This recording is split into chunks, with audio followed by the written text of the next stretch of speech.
we bring in Bart Keeler now. So we've had the hot tag from Kevin Egan to Bart Keeler now. So Bart, I know that we have like I got a lot of people today here, John.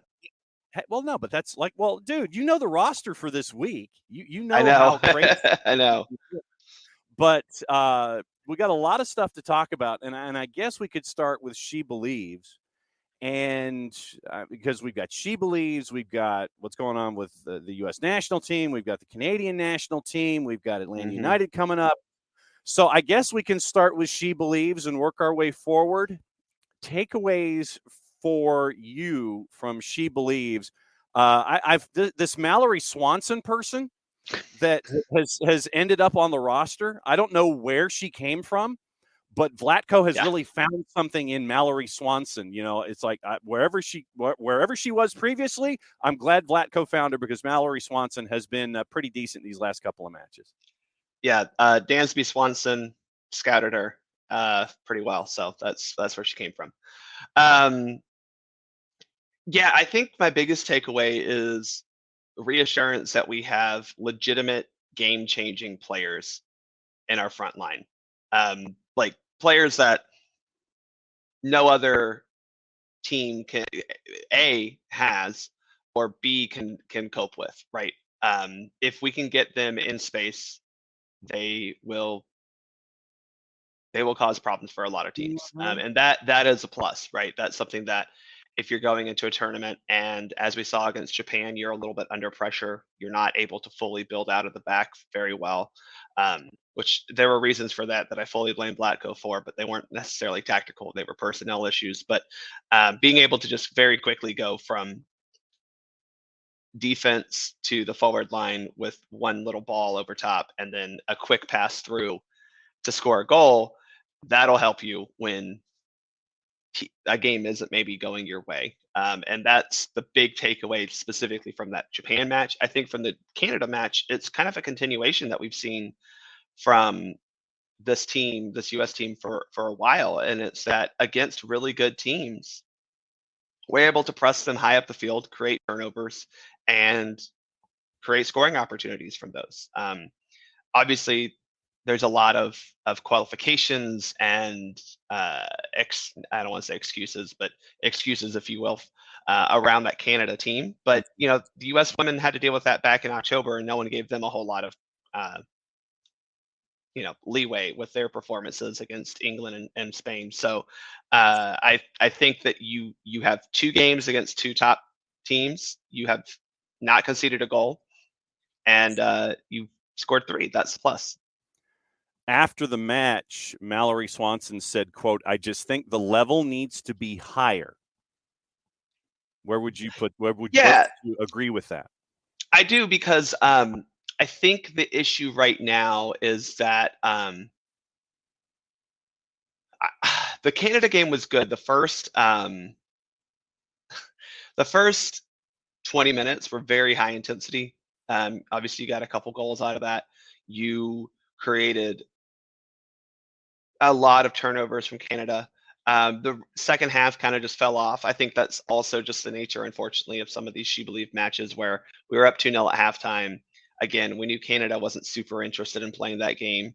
Our team will take that opportunity to not have to be as physically drained after the match. I mean, we still created opportunities. Ashley Hatch missed a few. But, I think that is valid. I think that Japan match, yes, it needed to be better. Absolutely. I'm concerned where you look at the fact that you had Christy Mewis, Sofia Huerta, Lindsay Horan, and Emily Fox. That kind of combo of 4 was very stifled in the back, right? Japan was pressing them very high. There were a lot of bad touches, a lot of missed passes. That for sure needed to be better. Obviously, I think the easiest solution there is you don't play Christy Mewis in the defensive midfielder role. That's just, I don't know why Vlatko keeps trying that.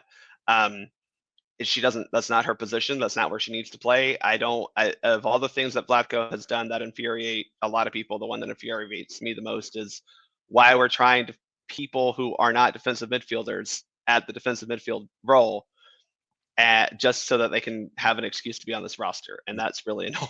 It's really bugging me from Vlatko, because in WSL, there are players who can play the defensive midfield role. He's tried them. Sam Coffey, we have Jalen Howell, Savannah DeMello, not Savannah, yeah, DeMello.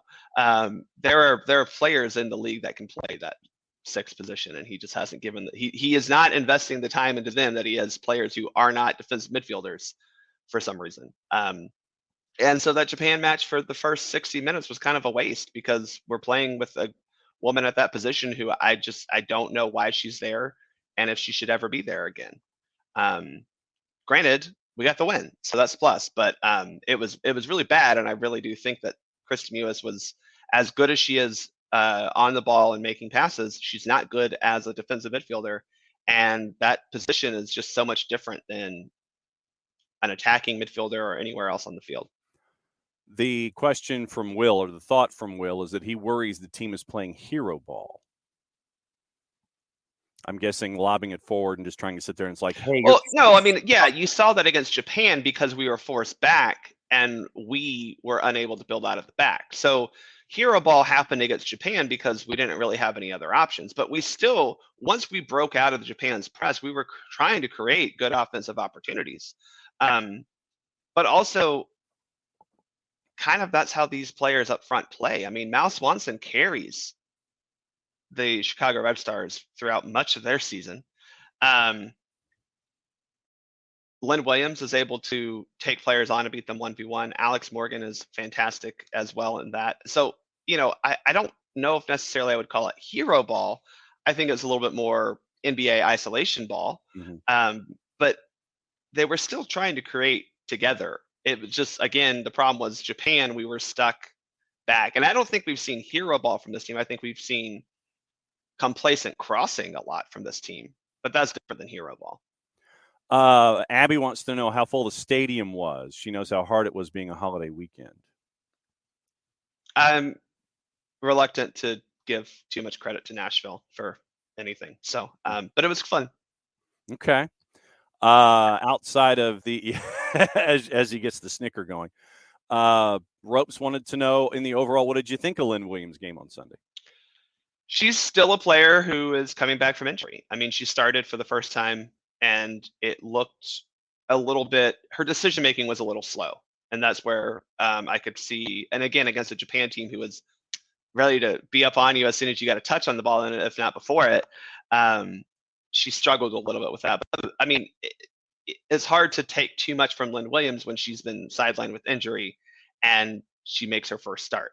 So I think the positive is that she played about 60 some minutes on Sunday, which is better than that's a better sign than anything, her performance, if you will. We're still trying to get her back to playing on the field. Ropes, once again, Japan played a tough match. They'll be tough in the World Cup. How tough do you think they will be? Well, they've played 2 really good games in SheBelieves Cup and have managed to score 0 goals. So I'm tired of just giving teams credit because they play fun or tough. You got to win at some point. Looking at you, Spain, a team who has never won a knockout round in either Europe or World Cup play. So I know that they're fun, and it's, oh my God, they got all these great players, and that's great. I'm happy for them. I'll give Japan more credit because they've actually done things in the World Cup, but just playing tough doesn't always equate to winning games. I mean, you can ask Canada about that. They didn't win a single game at the World Cup this past winter, and but they played tough. So good job. And they're real proud of John Hurd. I want y'all to tell me that after, I don't know, we played Toronto, right? And we played them tough, but we lost, right? Talk to me about that then. So, when it comes to the Canadian national team, it is still a situation for me that is about 50 pounds of feed bag of all messed up. And it doesn't seem like there's any. You can buy one of those at Buc-ee's, by the way. A 50-pound feed bag? Yeah. I'm not surprised. You can get anything at Buc-ee's. We'll talk Buc-ee's in a minute. But it seems to me like it is a situation that right now is so incredibly untenable and broken I don't know what to expect from Canada soccer toward the women's national team, considering that we're what, 4 months out from a World Cup, 3 months out? What are we looking at here? Yeah, I Four mean, you've got a months? World Cup that starts in July. Yeah, so let's say 5 months, and then you move Yeah, back a month for training. This seems so and untenable and broken right now. yeah, no, I mean, I'm just proud of the women for going out there and playing soccer, given the fact that they clearly don't want to play soccer for this Canadian program, right? I don't know what Canada. Again, I have so many questions for Canada soccer. The first one being, where did your money go? Because surely you. Not only did you have the World Cup qualifying that could have given you a boost in revenue, you had a women's gold medal winning team, Mhm. right? That you chose to not showcase to your fans at home. I mean, it doesn't take much marketing to say, hey, the Olympic champions are coming. We're doing a 3 to 4, whatever, 4 friendly series across the country where you go Montreal, Toronto, Edmonton, Vancouver. You could get 20,000 people in Edmonton and Vancouver if you do it right. And they just don't. And that's the problem here, right? Is like it doesn't seem like Canada Soccer is actually putting effort into being a soccer organization. And I just don't understand how, because it's not just the women's national team, right? Like they are clearly the ones that are dealing with the biggest problems with Canada Soccer. But again, we saw this last summer with the men's national team, and we don't know that that's necessarily been resolved very well because Canada Soccer is still in negotiations with both player agencies, right? Like, I don't know what they're doing up there to just not pay people, but it's been going on for a couple of years now, and it's just very clear that they're dealing with a lot of issues that U.S. Soccer was dealing with, but they seem U.S. Soccer was dealing with back in maybe the early '90s, right when all of a sudden we got handed a World Cup and we're trying to figure out how to be a professional organization. But I don't. As 2023, Canada Soccer should be way past that. It's very disappointing. You look at the quotes from Bev Priestman and the players after matches, and Bev Priestman says this isn't fixed overnight, so we've got to push through. We've got to use this tournament for what's in front of us. We can't roll over, and nor will this group roll over. I think we've got to turn it around. And this was before getting ready for that second match. I think we've got to turn it around now, be fresh-faced and ready to go in game 2, because there's probably 5 games before a World Cup right now, and that's a difficult position that they're in. Opens July 20, and you have 2 windows in advance in April and July right before the Yep. tournament. So that's where you are, and the Canadian women will be in a legal position to go on strike in the April window. So if there is Yeah. this labor impasse that will continue, that first window could go away completely for Canada as they chase gender equity, which is something they should have be treated equally in that country. But the problem there is that doesn't hurt Canada Soccer. That hurts the players, right? Like them striking at this point hurts them in their preparation for a World Cup. Right. And that's what's frustrating too, is because Canada Soccer, we don't even know if they were planning home friendlies for the April window. Like I mean, I would if I were them. Like you're in a position where you can get a team like Mexico or a team like Colombia to come up to Canada and play you in April. You know, or other World Cup bound teams. I mean, you could probably get a friendly with one of the European teams, or an African or an Asian team to come up to Canada and play a couple friendlies. Um, so I don't think Canada Soccer is being hurt by them striking at this point, other They're than not spending the any money. They don't have to right, spend any money to right. do anything. And it's just like it doesn't really help the women's team to not play right now because they've got a World Cup in July. They've got 5 months before they kick off, less than 5 months now before they kick off against. I mean, in a group that I think they could easily get out of. You know, um, I don't want to say easily. Yeah, easily. I think they should get out of that group. I don't know if they'll win it, but they should get out of that group. Um, it's frustrating for them because again, any action they take right now will only hinder their performance at the World Cup. It won't actually hurt Canada soccer. Will is asking if it's possible, could the players union self-fund their trip to the World Cup, like represent Canada but not Canadian soccer? I mean, this isn't the Russian Olympic Committee type thing, right? Like, yeah, and that's what he was kind of getting at. Women's World I Cup don't players think they could do that for a number. I don't think FIFA would allow that. Yeah. First off, I mean, the IOC allowed the Russian Olympic Committee to do that. FIFA would not allow a team to do that. Yeah. And fund it. I mean, you saw from their statement, they barely have the money to pursue legal fees, let alone pay for trips to.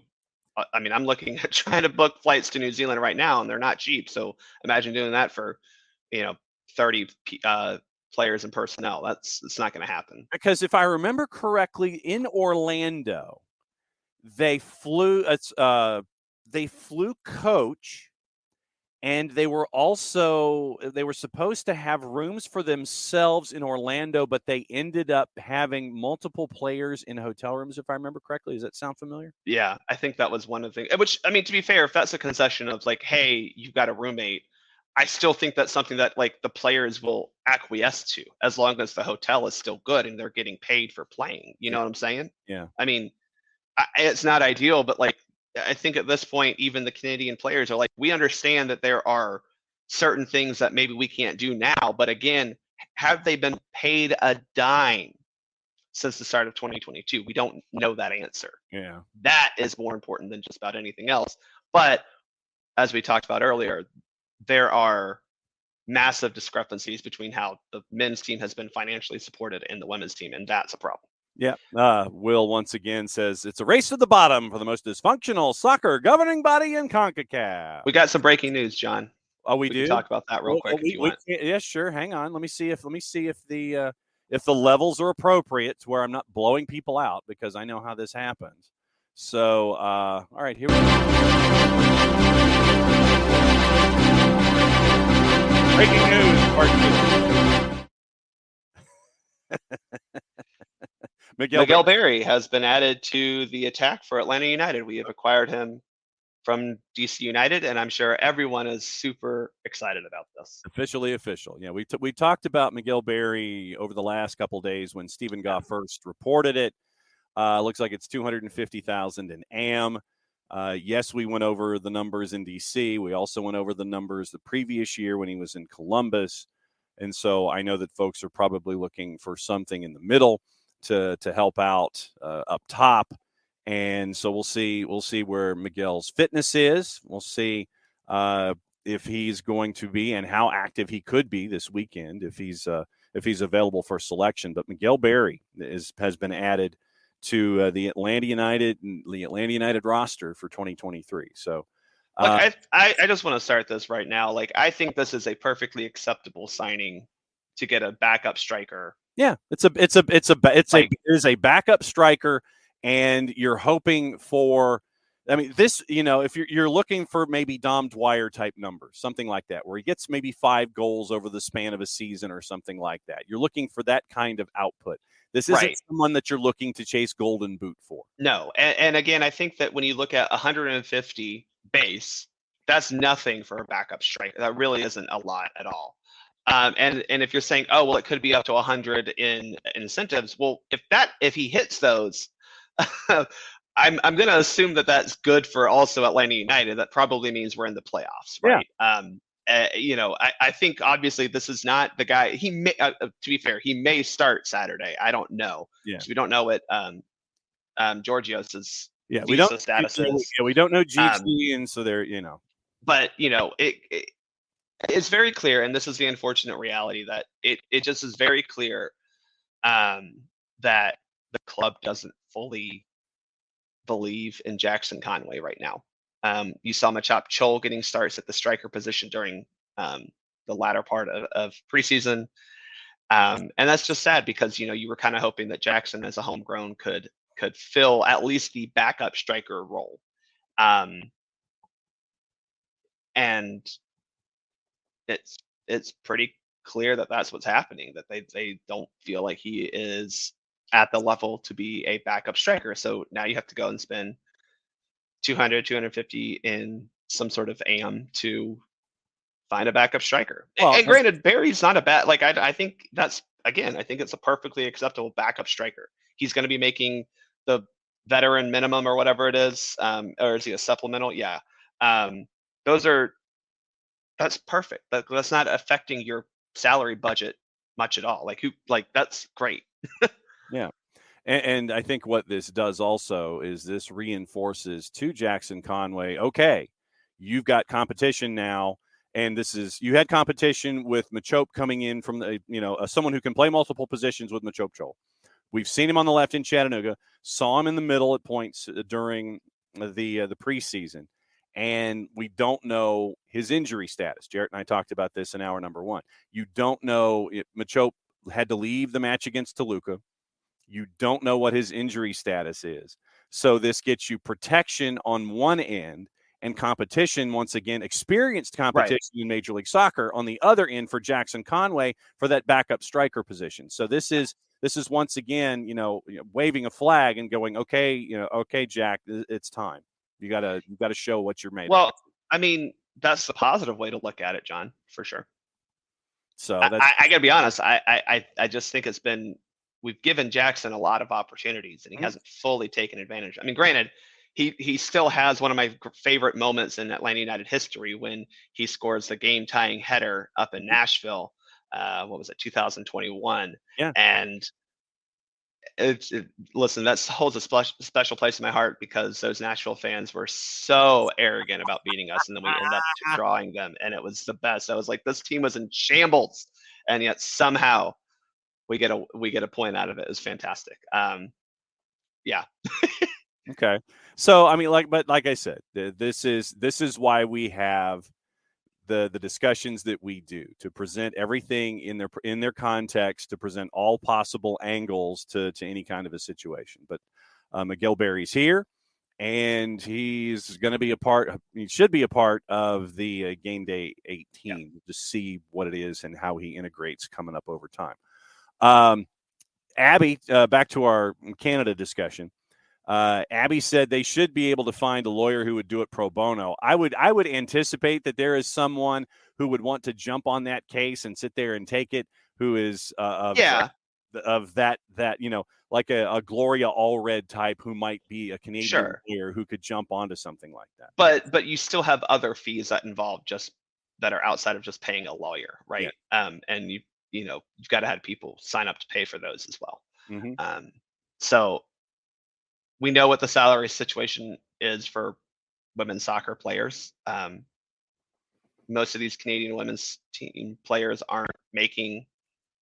they're not the highest paid players at their clubs, right? Their best players are probably 2 defenders and Christine Sinclair, who is on the tail end of her career. So you're not getting between Buchanan, Sheridan, Lawrence, Jills, like, they're not making a lot of money just because of their position that they play, right? So again, this is just a struggle for them. Yeah. Yeah. Mm-hmm. David, can we be done with Hatch? Yes. Her positioning and awareness are ugh. Decision to play the give and go to Rodman after watching her get the snot beat out of her down the wing. Terrible. Trinity Rodman got fouled no fewer than 7 times on that run. And then the referee just goes over to the Japan player and is like, hey, don't do that again. Don't do that. Insane refereeing there. But yeah, I think Ashley Hatch is someone you have to have on the roster right now, because you don't have Sophia Smith, you don't have Katarina Macario, so you need an actual striker put in. But I agree with you, David, that why not play Trinity Rodman or Lynn Williams as the center striker just to see? Because as you kind of evaluate what the roster should be like going to the World Cup, I mean, if you get Kat Macario back, if you get Tierna Davidson back, if you get, hopefully Sophia Smith is back by April. Those players make it tough for a player like Ashley Hatch, who had a very good season in NWSL in 2021 and hasn't really gotten back to that level. Yeah, I think she's obviously behind Alex Morgan. I think she would be behind Sophia Smith. And Macario, though she plays multiple positions, that's the position she can play, and I think she's behind Hatches behind Macario there. On top of the fact that I think you could play Rodman or Williams there, I don't think she's going to New Zealand this summer. I really don't. I wouldn't bring her. So then Ropes asks, who's your starting keeper? Still Alyssa Nair. Okay. She hasn't done anything to lose that. Casey Murphy had a very good game, but Casey Murphy was also one of the reasons why we were unable to build out from the back. I'm not saying Nair is better, but she like in terms of holistically, but she is slightly better than Nair or than Murphy with her ball at her feet and making the right passes. We made a lot of bad decisions from the passing game. We were trying to build out at the back against that press. A lot of bad decisions, and Casey Murphy was not helpful in that. Okay. But no, it's Alyssa Nair. Sorry. Like, yeah, that's who it is. No worries. A lot of folks discussing the Miguel Berry signing, the Airborne DJ Tom Russo. How dare you, Bart? You're supposed to crap on the signing. The fan base expects nothing less. I mean, Hashtag. if he's completely terrible, then yeah, we'll crap on it. But right now, you go, hey, you signed a backup striker for 150 in GAM. Like, yes, cool, fantastic. Yeah. I mean, look, that's basically it. You dropped some AM. You got an experienced backup striker, and it's a guy who again isn't going to really hurt your budget charge. No, like he's not hurting anything against your budget because of the way that he should be classified. I'm pretty sure they said it would be a supplemental roster spot, and apparently we're getting a percentage of any future sell on him out for Barry. Or we're not keeping all of it. DC's only getting a small percentage, I should say. So like we're gonna keep most of what we would sell him for. Yeah. So again, I think someone mentioned it in the chat. If he does really well, you sell him, and hopefully you recoup the 150, 250 that you paid for him. But if he scores 5 to 7 goals this year as a backup, you're looking at selling him for 300, 350, 500 in game next year. It just depends. And if it's out of country, it might be even more than that. So you don't know, but the thing is, this is low investment, and the anticipated return has a lot of upside to it. So if you get what you're hunting for out of this, then you've invested very little, and you can get more in return if you do sell him on. Emilio.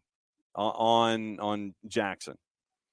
Isn't the concern with Jackson that he doesn't fit the team's style? In other words, isn't great at making the runs similar to Gigi.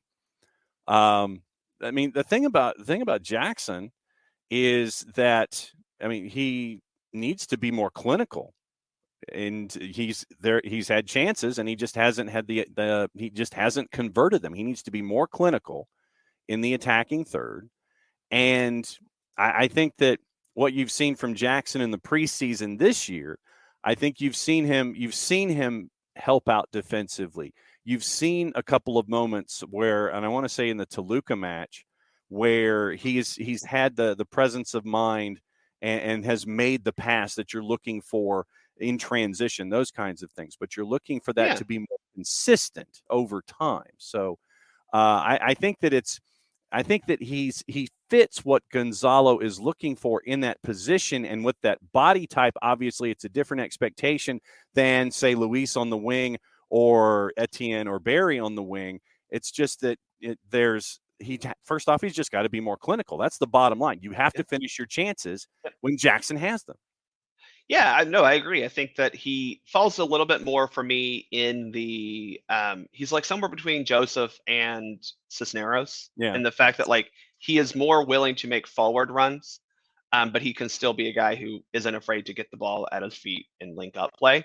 I agree. I think he needs to be more clinical. It comes down to every part of his game just isn't quite at the level he needs to be at as an MLS player. And that's, unfortunate that we haven't been able to get him from very good USL prospect to MLS backup even. Yeah. That kind of sucks. Yeah. So that's where we are. Then, we've analyzed what Miguel Berry means to this entire equation where Jackson Conway is concerned. We do have a question from Will, and it is not soccer related. I'm prepared to speak on this. Okay. I am. Jared Allen's curling upside. Could you please explain this for me, sir? Yeah, so for those of you who aren't aware, Jared Allen and some other former NFL stars assembled a curling team out of Nashville, Okay. and have been training for a couple of years with the goal of making the Olympics. We just had the U.S. Men's and women's curling championships 2 weeks ago up in, where were they? Denver, Colorado, and Jared Allen beat reigning gold medalist or reigning U.S. champion and former gold medalist John Schuster's team. So One of the you're early, saying Jared Allen beat golden ticket holder John Schuster? yeah. Schuster ended up winning the championship. Allen did not even make the playoffs, I believe. Okay. So I think there's upside in the sense that you have 4 to 5 very competitive athletes who understand what it takes to be great. But I looked at that tournament, and I've been a big fan of Corey Dropkin and his Young Bucks team for a while. I think Corey himself is a fantastic curler, and he has some guys around him who are very good as well. But they didn't even make the final. It was Team Casper, who's the U23 team, who made the final against Schuster. I think Casper benefited a little bit from they just came off the university game championships, so they had a whole tournament playing together. They were feeling themselves, but. Yeah, I mean, I think Allen was good.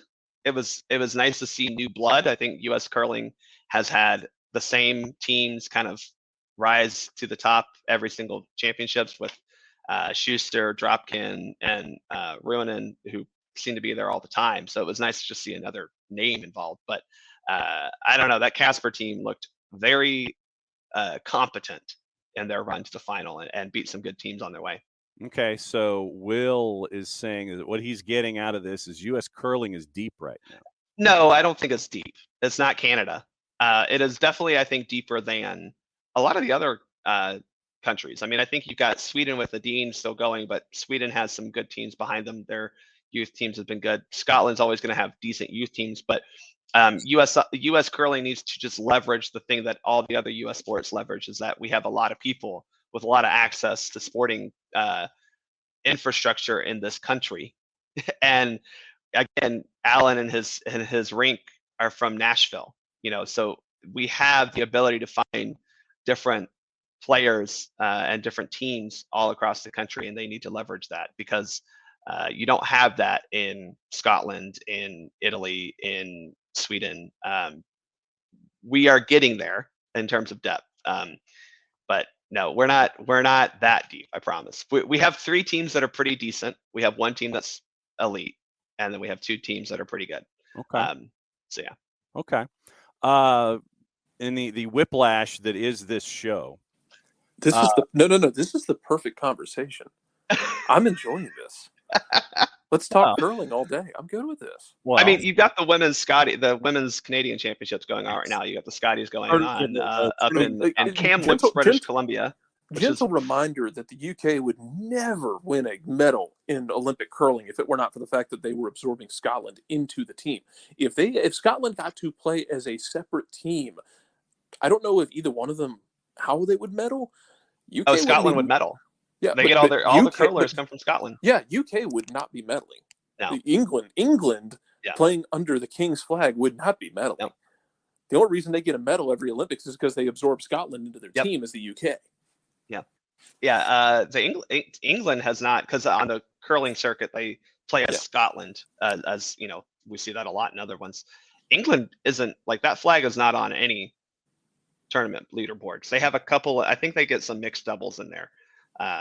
But no, we can't blame Charles for this. This is squarely on. Well, actually, I don't know. Just this Charles or earlier Charles's, because it might be an earlier Charles problem. The Queen was going from like the. I mean, they were carving stones out of the mountainside somewhere in Wales. Yeah, when curling was invented. Well, I mean, isn't there one on the other side of the Firth of Forth? Where it's St. Andrews, and that's where most of the curling stones are made. Basically one island off the coast of Scotland. They are very particular about it. Yep. It has to be that granite. Yeah. Yeah. So, John, you and I will go do a learn to curl for the ATL Curling Club. Oh, see that. Yeah, we've got Atlanta Curling Club. We've got Peachtree Curling Club. Peachtree has their own ice, which is nice. Where is that? That's up off of Johnson Ferry up in East Cobb. That's closer for me. Everything's right by the the Cobb. Yeah, right by the East Cobb Library, actually. That Kroger and library complex there that is right behind it. It used to be where the old, I think that was the Atlanta Ice Center was. Yeah. Where the Mick was? No, I don't remember the name of it, but it's now a trampoline jump zone type thing. But they were able to keep the ice making technology and they created their own little let's see, they got three or four curling rinks out there. Yeah. Ropes. Looks like I'm going to go do that this week. Yeah. Ropes is wondering if you've seen the skillet curling in Chattanooga. I have not seen skillet curling. No. I did not know this existed. So that was that was an interesting one. 538, by the way, has come out with some numbers. And I'm looking at this. And so 538 has most likely to win MLS Cup, according to our friends at 538. The 1% chancers, New England, Charlotte, Vancouver, Chicago. So 3, 6, 9, 12. So they have the top 23 teams listed. The 1%ers, New England, Charlotte, Vancouver, Chicago. There's a boatload of folks at 2%. Minnesota, San Jose, Columbus, Nashville, Sporting, Red Bulls, CF Montreal, soon to be hopefully Impact, probably maybe never. Never. Portland. Those are your 2%. Joey's going to die for what he's done to my boys. Yep. 3%ers, Orlando and Toronto, and that gets you into the top 10. 4% chance to win MLS Cup, according to 538.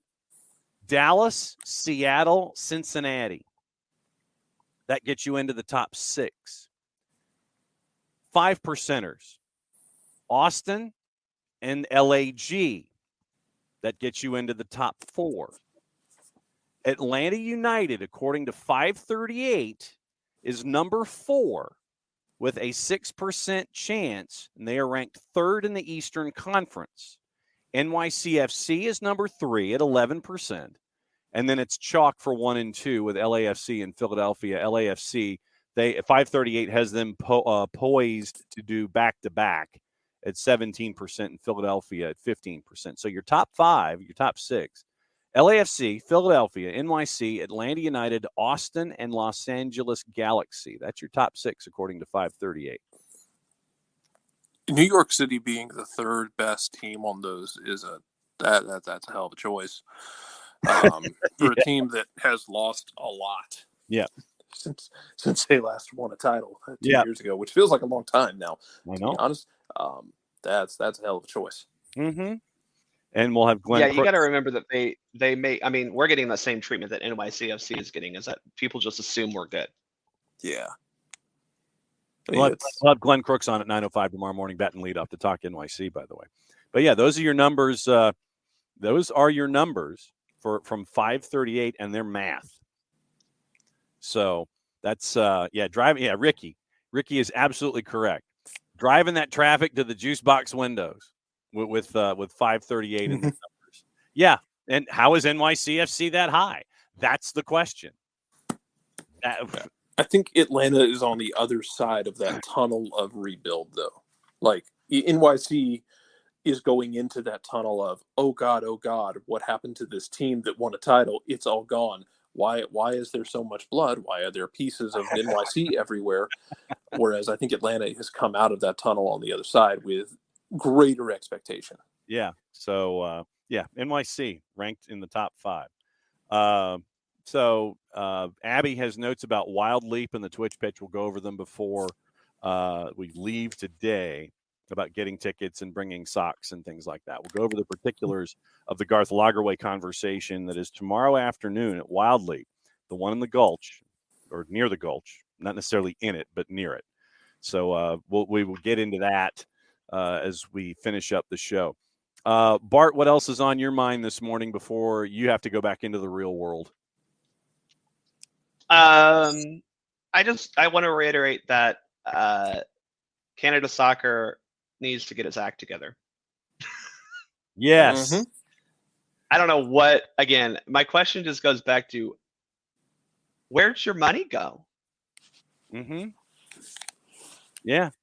Did I have questions. it go? John Herdman. Did it go to that ad agency that was that's supposedly brokering all the stuff? And what did you spend it on? See, now this is, and once again, Rick Westhead is your follow on Twitter. R. Westhead, the lead investigative reporter at TSN, and he's been the one who's been chasing this case first and foremost. So yeah, follow Rick Westhead on Twitter for any updates. But that's the biggest thing. Follow the money. Follow the money in any investigation. And right now, Canada Soccer has money out there that needs to be followed to figure out why in God's green earth and why in everybody's God's green earth has not been servicing the budget for Canada's women's national team. Will says it definitely didn't go to Nike or Adidas for the new World Cup kit. Right. I mean, these are the decisions that they're making that, like, again, this is a money-making opportunity that you passed on. Mm-hmm. What are you doing? Yes. 4-card. Where's the money, Lebowski? Where's the money, Lebowski? Exactly. Jarrett, you tell me. Like, if it two decisions, I feel like they've completely missed the ball on. One, like a real friendly series for their gold medal winning women's national team in the midst of their World Cup qualifying run, right?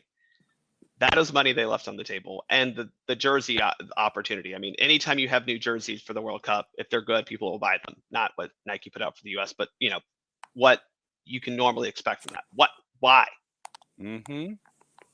Why? Where? Apparently, we just needed to get Apple TV involved to get crazy jerseys. Apparently, that's all we had to do. Maybe we should send Apple TV up to Canada. Apple TV said we're broadcasting in 1080p. You better have good-looking jerseys, right? What do you mean plain white jersey? No, we're not doing that. You're going to get weird. I don't know. I don't know what. I don't know if this is just like Canada's deciding that growing pains are on the menu. Because the reason I say it like that is because so much of it feels avoidable. So much of it feels like you had door A, which is just a door you walk out of, and door B, which is a hot slide on a summer afternoon with leeches at the bottom, and you chose door B. You don't have to live this way. You don't have to make these decisions, but Canada seems intent on doing so.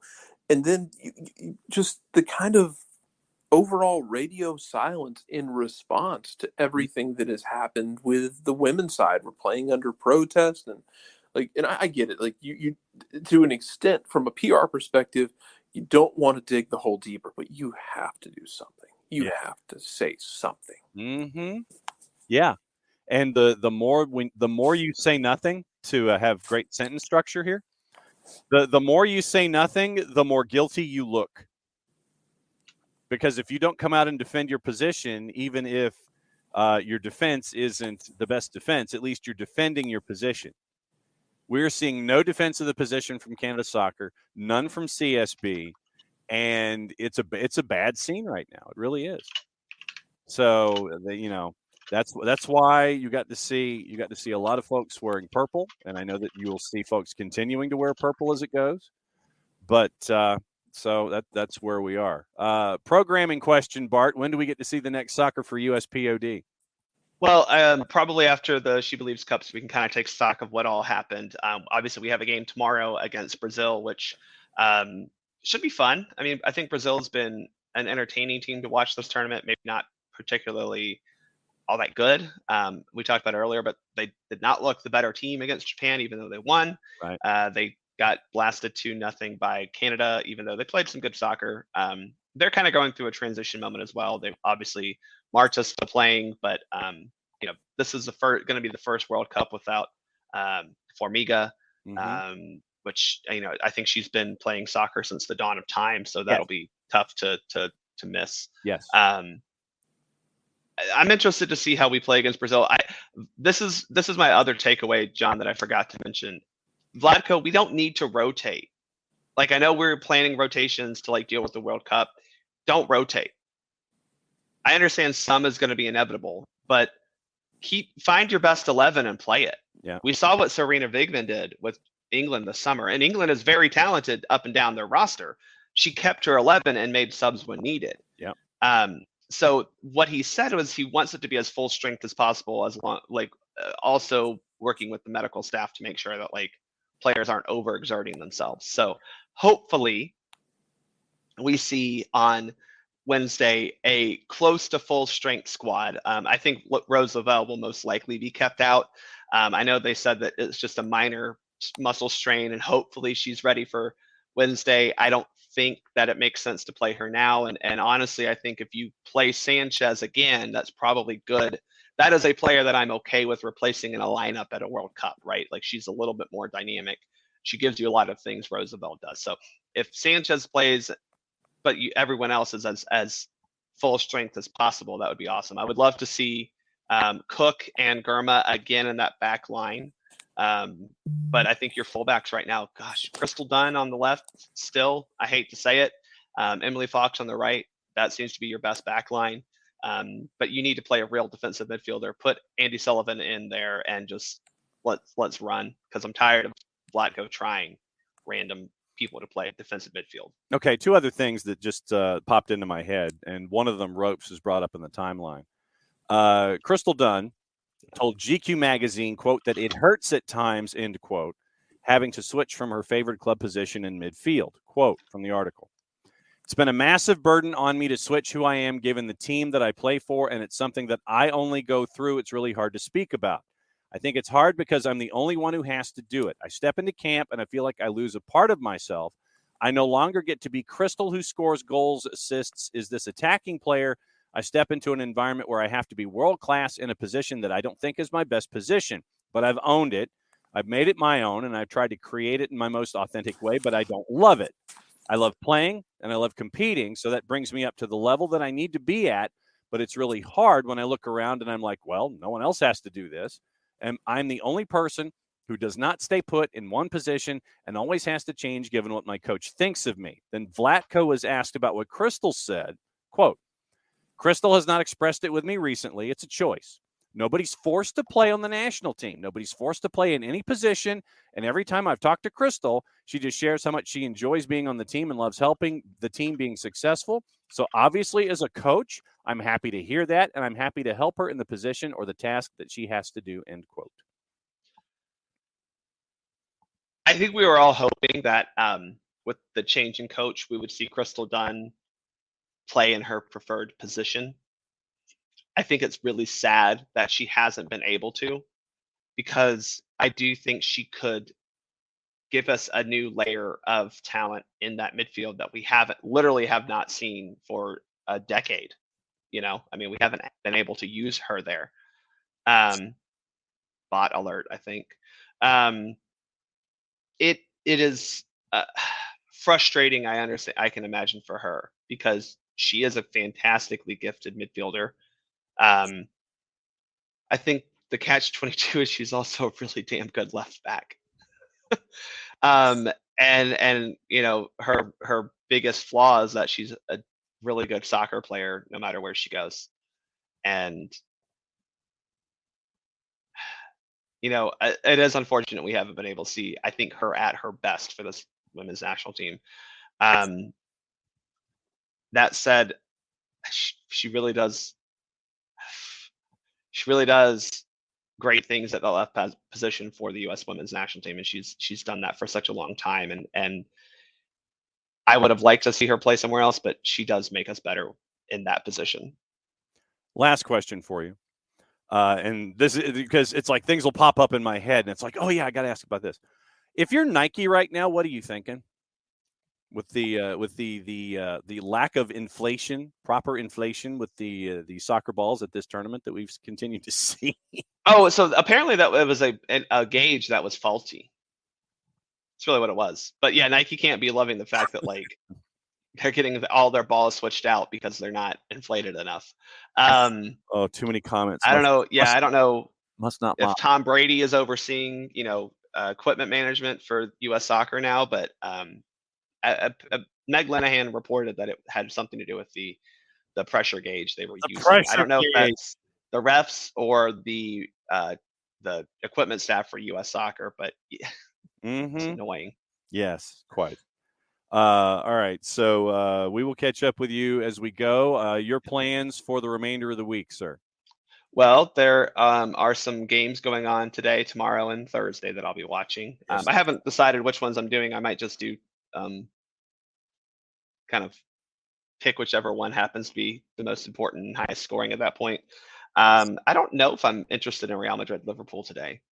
I feel like that Napoli-Frankfurt match might be more chaotic. Yep. Yeah, we will get into the but that might just be, pick whichever one or flip back and forth today and tomorrow. And then well, we got something going on Saturday. So I've heard of that, yes. Excited. I'll be there at the tailgate ready to party with all my friends again. I thought he was talking about the Learn to Curl that I'm going to take John to. It's like $30. Oh, whenever y'all go, let me know. John, let me know. Friday night, 7:30, Peachtree Curling, Johnson Ferry Road. There's a Learn to Curl. It's like $30. They'll teach you how to do it. Just wear athletic shoes, wear layers, go curl, go do a bunch field afterward. I promise. And John, the best part is you can drink while doing it. They encourage that. Well, but I can't do that. And then I can drink other things while that's what I can do. You can next drink time you talk to our favorite Minnesota sports owner, you can have something to talk about with him. Yeah, really? Exactly. No doubt about it. You can drink lukewarm Mountain Dew. I could do that. While you're curling. All right. So yeah, and turn the ice green. Bart, I will absolutely message you if we end up going. Yeah, I will. I will drink. They're good people up there. So yeah, we will definitely have a good time. We got an update on the playoffs. We do. That's the next breaking news. So I'll talk about. I don't have thoughts. So no, go for it, and so we will catch up with you soon.